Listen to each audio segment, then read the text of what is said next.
Graça e paz, meus queridos irmãos, aqui quem fala sou a irmã em Cristo, me chamo Ceissa e estou com mais um vídeo para o canal. Hoje eu quero falar sobre os pecados que o cristão não deve ter na sua vida com Deus. Aleluia, glória a Deus. Peço que você abra a sua Bíblia, que está em livro de Provérbios, capítulo 16 e versículo 5, que diz assim: abominação é para o Senhor todo altivo de coração, ainda que ele junte mão a mão, não ficará impune. Amém, meus irmãos? Nós sabemos que todo altivo de coração se considera melhor do que os outros, e um desse pecado é a soberba. A soberba ela é definida como orgulho excessivo, de se considerar melhor do que as outras pessoas. A soberba é o pecado da pessoa extremamente vaidosa, que pensa e age como se ela estivesse acima de tudo e de todos. O oposto da soberba, meus amados irmãos, é a humildade. Então a gente tem que ser humilde de coração, não ter um coração elevado, altivo, porque isso é soberba, é orgulho, é vaidade. Aleluia, glória a Deus. A gente vê também, descrito no Gênesis, Deus proibiu que Adão e Eva provassem do fruto da árvore do conhecimento do bem e do mal. Mas o demônio, em forma de serpente, tentou os dois, dizendo que se provassem do fruto, seriam semelhantes a Deus, conhecedores do bem e do mal, querendo se tornar independentes do Senhor. Adão e Eva cometeram o pecado da desobediência e da soberba. Uma das passagens bíblicas que faz referência ao pecado da soberba é este: o Senhor detesta os orgulhosos de coração. Sem dúvida serão punidos. Aleluia. O segundo, meus irmãos, é a avareza. Peço que você abra sua Bíblia em 1 Timóteo 6, 9 e 10, que diz assim: mas os que querem ficar ricos caem em tentação, e em laço e em muitas concupiscências loucas e nocivas, que submergem os homens na perdição e ruína, porque o amor do dinheiro é a raiz de toda espécie de males. E nessa cobiça alguns se desviaram da fé e se transpassaram a si mesmos com muitas dores. Então a gente conhece que a avareza, também chamada de ganância, é um apego excessivo aos bens materiais e ao dinheiro. A pessoa avarenta é mesquinha. Ela não gosta de compartilhar o que tem e faz de tudo para ter sempre mais. Então a avareza é o oposto da generosidade, meus amados irmãos. Então há muitas passagens na Bíblia que fazem alusão à avareza. Uma delas está em 1ª Epístola de Timóteo, redigida pelo apóstolo Paulo. Aleluia, glória a Deus. E a terceira é a inveja, que está em 1 Pedro 2 e 1, que diz assim: livre-se, pois de toda maldade, de todo engano, hipocrisia, inveja e toda espécie de maledicência. Aleluia. Em 1 Pedro 2:1, há essa advertência sobre a inveja. Aleluia. Então a inveja, ela é a tristeza pelo bem de outra pessoa. O invejoso é aquele que se sente mal pelas conquistas alheias e é incapaz de ficar feliz pelos outros, como se a vitória da outra pessoa representasse uma perda pessoal. Então o oposto da inveja é a caridade, o desapego e o altruísmo. Há muitas passagens bíblicas sobre a inveja. Uma das mais importantes é aquela que narra o primeiro homicídio, Gênesis 4. No Antigo Testamento, lemos que Caim matou o próprio irmão porque Deus havia apreciado mais os sacrifícios feitos por Abel. Portanto, meus irmãos, de acordo com a Bíblia, o vício por trás do primeiro homicídio é a inveja.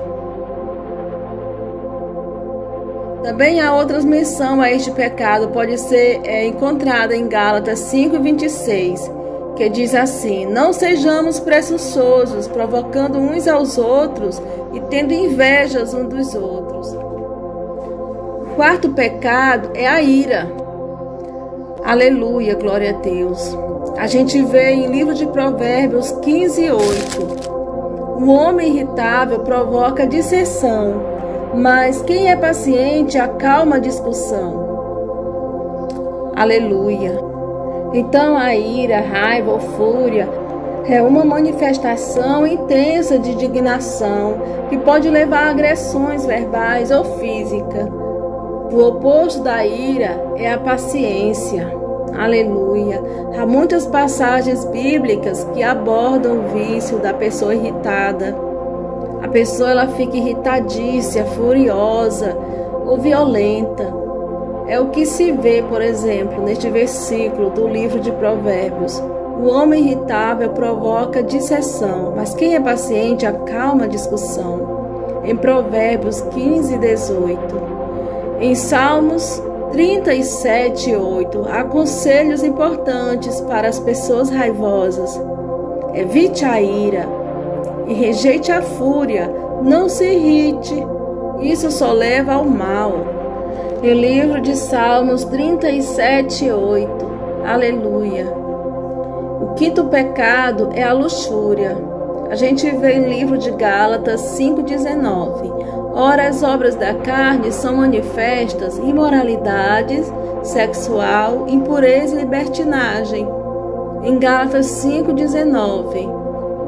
Então a luxúria, a lascívia ou libertinagem é o pecado associado aos desejos sexuais. Esse pecado tem a ver com o abuso do sexo ou a busca excessiva do prazer sexual. Então o oposto da luxúria é a pureza.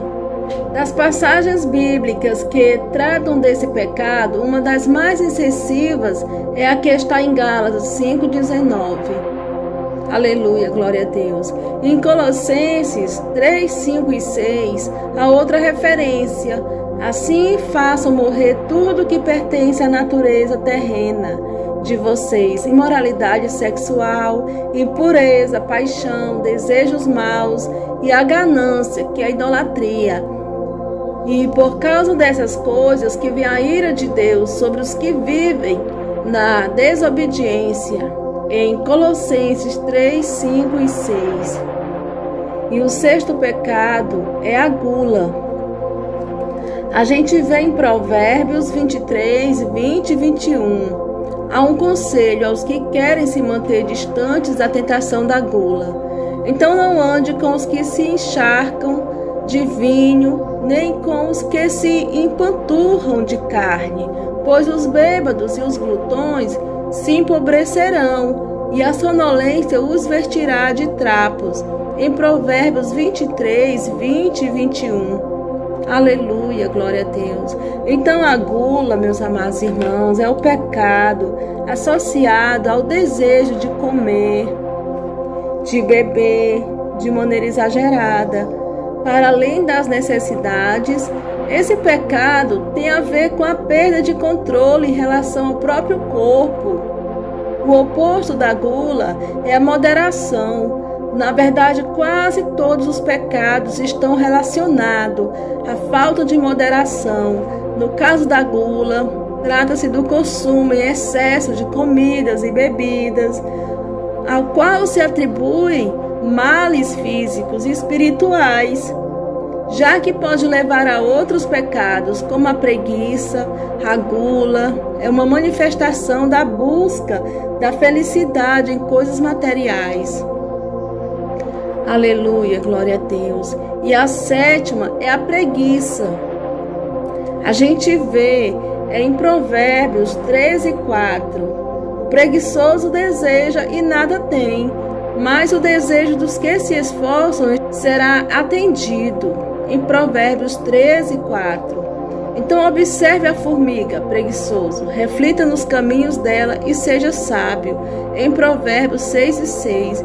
O preguiçoso morre de tanto desejar e de nunca pôr as mãos no trabalho. Provérbios 21 e 25. Aleluia, glória a Deus. Então a preguiça, ela é uma falta de vontade ou de interesse em atividades que exijam algum esforço, sejam físico ou intelectual. Ela pode ser definida como a falta de ação, a ausência de ânimo para o trabalho e outras tarefas do dia a dia. Então, o oposto da preguiça é o esforço, a força de vontade, a ação. Aleluia, glória a Deus. Então, o pecado da preguiça tem a ver com a recusa voluntária ao dever do trabalho, da busca do pão de cada dia. Mas também se relaciona, meus irmãos, com a falta de ânimo nas práticas, na falta de busca às coisas de Deus, a falta de oração, de ler a palavra do Senhor, a falta de se dedicar às coisas de Deus. Então, qual seria a explicação para a origem dos pecados na vida das pessoas? Em Marcos 7, 21 e 23, há uma passagem que lança sobre essa questão. Pois do interior do coração dos homens vêm os maus pensamentos, as imoralidades sexuais, os roubos, os homicídios, os adultérios, as cobiças, as maldades, o engano, a devassidão, a inveja, a calúnia, a arrogância e a insensatez. Todos esses males vêm de dentro e tornam o homem impuro. Em Marcos 7, 21 e 23, reflitam. Fiquem todos na doce paz do Senhor, na graça de Deus, na presença do Espírito Santo. Que Deus abençoe sua vida grandemente, porque nós devemos deixar de lado essas coisas que nos afastam do Senhor. O Senhor Jesus está voltando, vamos nos consertar diante da presença dEle. E se você se identificou com algum desses pecados, procure a ajuda do Espírito Santo, porque Ele é fiel para te ajudar, amém, meu amado irmão? Procure sempre servir ao Senhor, de corpo, alma e espírito, porque o Senhor está voltando e Ele vem buscar uma igreja santa, pura, lavada com seu sangue. Aleluia, glória a Deus. Fiquem todos na paz do Senhor Jesus.